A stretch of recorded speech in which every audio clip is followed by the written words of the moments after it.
natin yung utak niya, tol.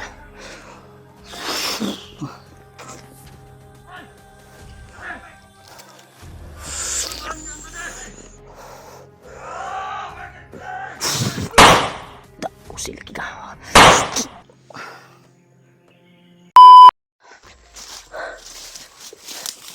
Putukan ako narinig, tol. Dito din galing yung putok. Yan ko bang kasamahan ko yan. Yung maingay na mga tol.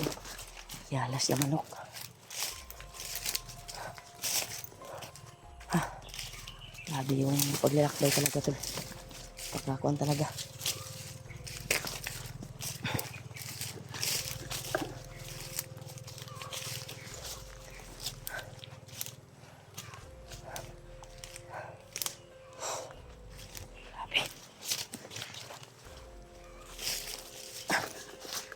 May sapa dito.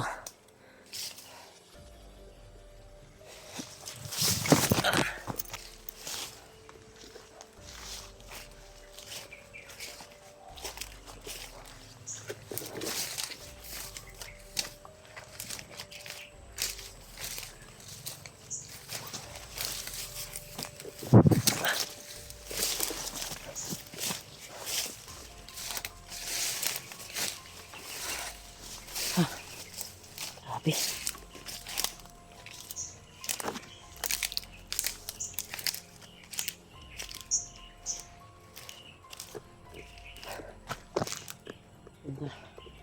Patuloy pa rin tayo, tol. Kahit mahirap yung sitwasyon ko ngayon dito. Pinagsigapan ko na makalabas ako dito sa area na napasukan ko. Kaya alakbayin pa rin natin to, tol, upang makalabas tayo dito.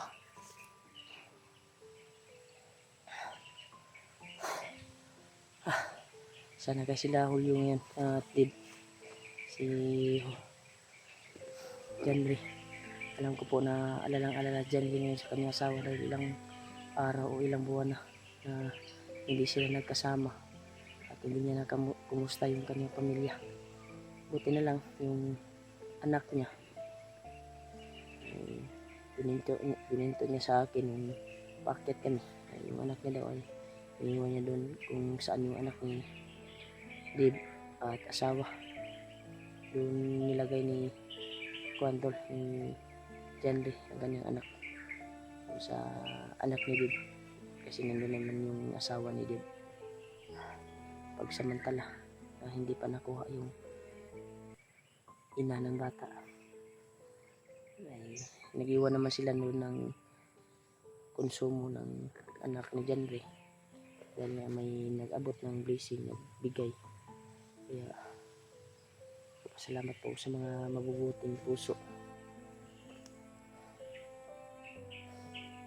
Siyempre kay Lolo Ambo sa nag-abot ng blessing. Hindi man tayo nakapag-video, hindi man natin na kuha si Lolo, at least nakausap natin. Totoo lahat ng mga sinabi niya. Pinaliparan naman kayo ng dasal at Juan. Kaya hindi tayo nakakuha ng video sa kanya. Dahil bawal talaga yung video ngayon kay Lolo Ambo. Kuha niya yung sarili niya rin para din yun sa kaligtasan daw namin, upang makatulong siya sa amin sa pagdagdag lakas. Pinalakas niya yung kanyang pwersa for kanyang katawan.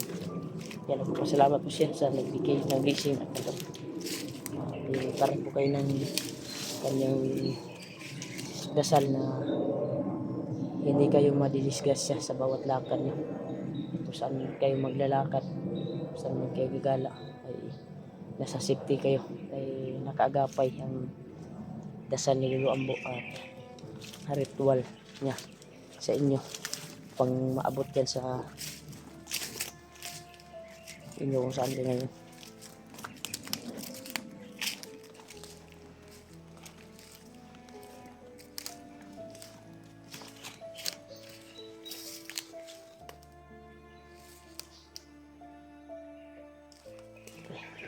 Ito.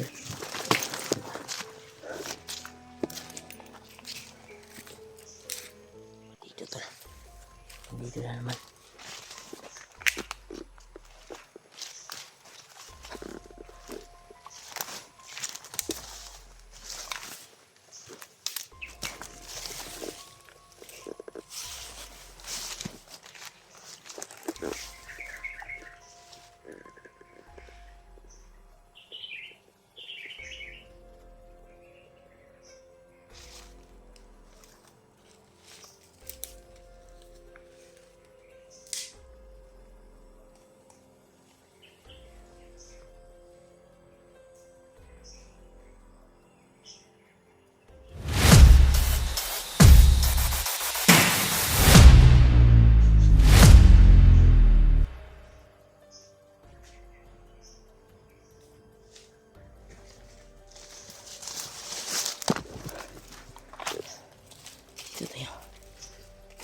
dito to. May nakakarang talaga sa bawat nadaanan natin.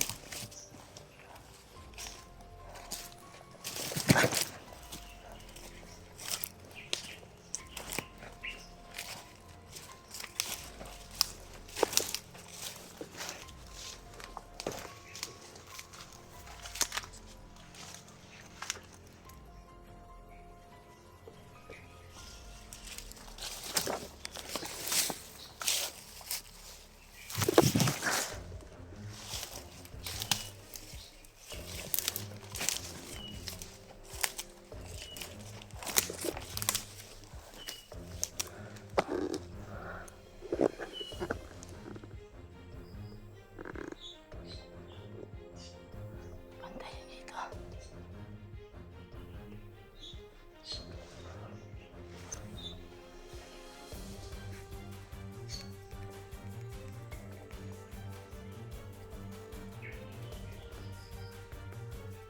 Pantay dito to. Ano?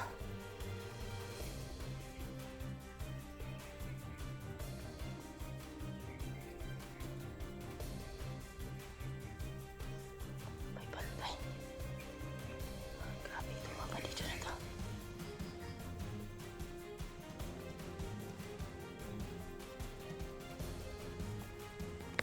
Kapangin natin ito.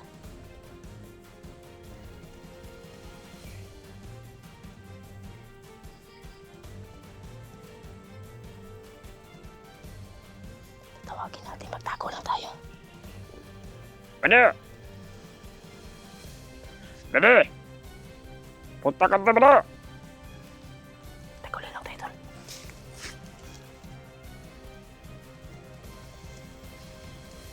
Bade!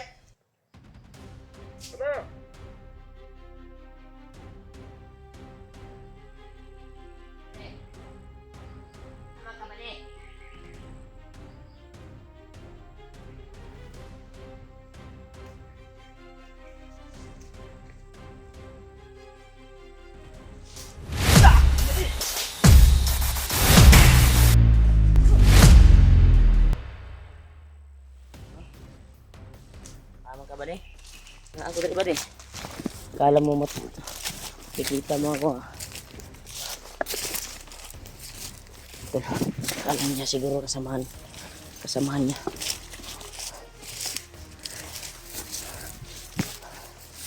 Ito tayo. Tayo nakalat na mga kwento. Manido dito sa area na ito. Ingat kayo rin pa tayo palagi. Grabe ito.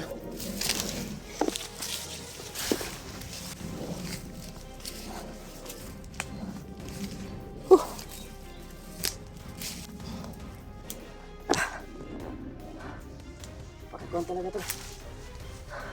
Dami kalaban. Dami nang dugo yung kuwan ko.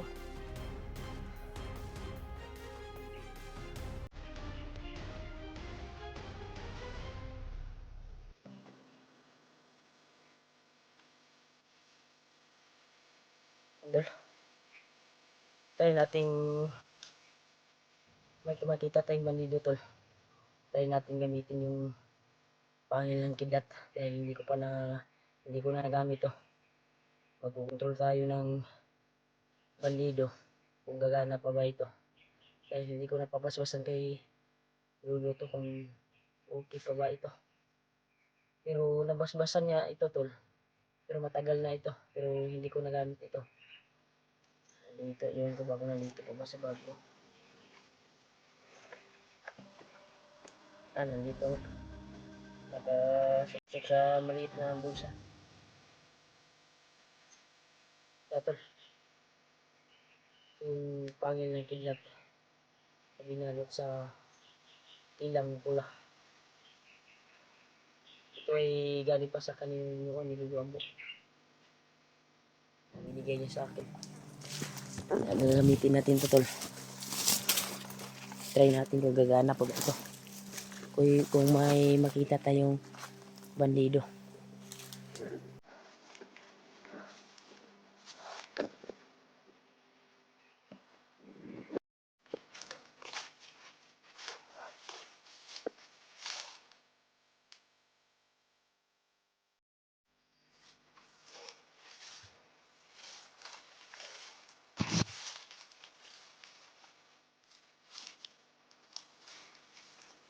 Ang init yung katawan ko. Ito sa kabila. Kabila ito dyan. Ang iba yung pakiramdam ko dito.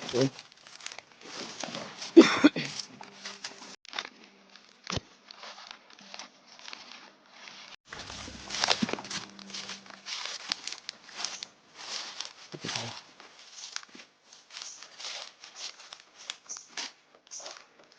Tayo natin gagamitin ito tol.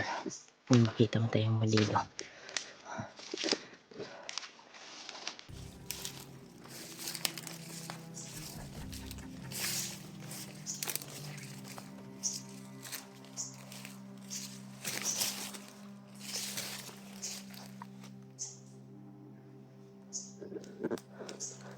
Manido tol.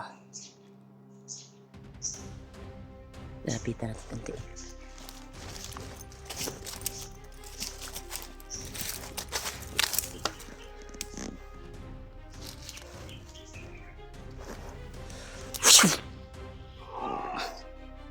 Ano tol?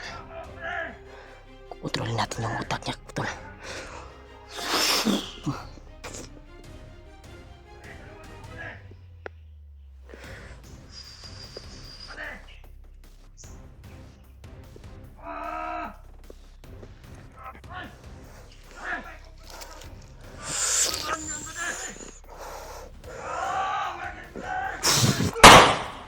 Usil ka.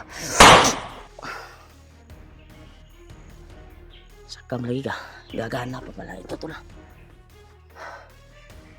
Gagana pa itong pangilang kidlat tol. Trinay ko lang kasi matagal ko na hindi nagamit. Ito, wasak ang ulo. Magamit ko ito kapag distansya tayo. Ano? Wasak yung mga ulo to.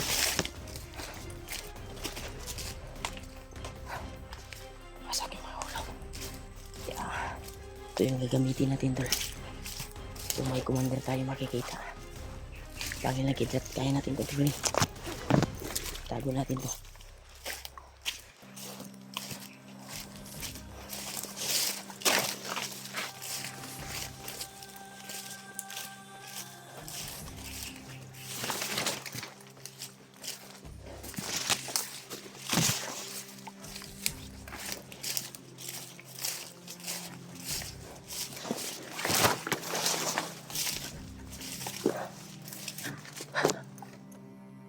Parang may naramdaman naman ako tol.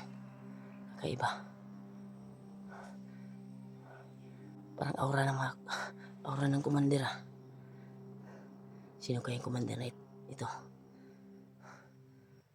Ito na matitikman yung kung gaano kalakas talaga yung pangil ng kidlat. Kontrolin ko to tol. Aura talaga ng commander tol. Yung kuhan ko ngayon.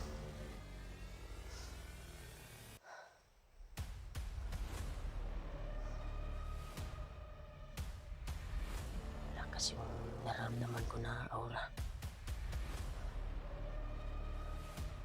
Try natin yung kapangyarihan ng pangil ng kidlat kung sasalar ba sa mga commander. Kung sasalar to ay pag tipo natin yung lakas ng bandana at pangil ng kidlat, isasabay natin para tapusin si Bagnot.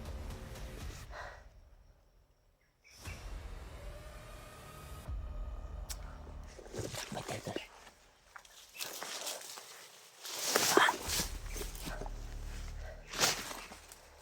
Ano tayo?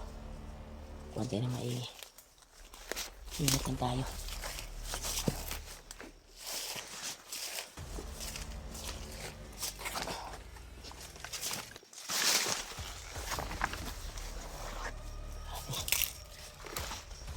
Isang putok lang yung kuwantol. Pero may halo na yun na orasyon haluan na dahil kontrolado. Kontrolado ng pangil ng kidlat yung katawan nila. At yung bala ay may halong orasyon. Isang putok lang yung kuwan pero pinataob sa pangil ng kidlat. Sabi talaga, napakalakas. At itong aura na nararamdaman ko ngayon ay ay aura ng commander. Sana matsimpuhan natin at makita para maunahan natin at makontrol natin yung katawan niya. Para nasa malapit ko lang tol. Tandaan ko talaga sana tayo yung una makakita sa kanya, hindi yung commander. Baka maraming kasamahan, maraming kasamahan siya ngayon. Dahil unang kuwan ko sa aura niya ay lakas talaga. Hindi kaya si Commander Pagnoto or si Commander Takal. Pagdasal niyo po ako tol sa mission ko ngayon na hanapin yung makasamahan ko. Tsimpuhan ko rin itong commander na ito. Kontrolin ko to sa pamagitan ng pangil na kidlat. Pagsasabay ko naman na gaano kalakas talaga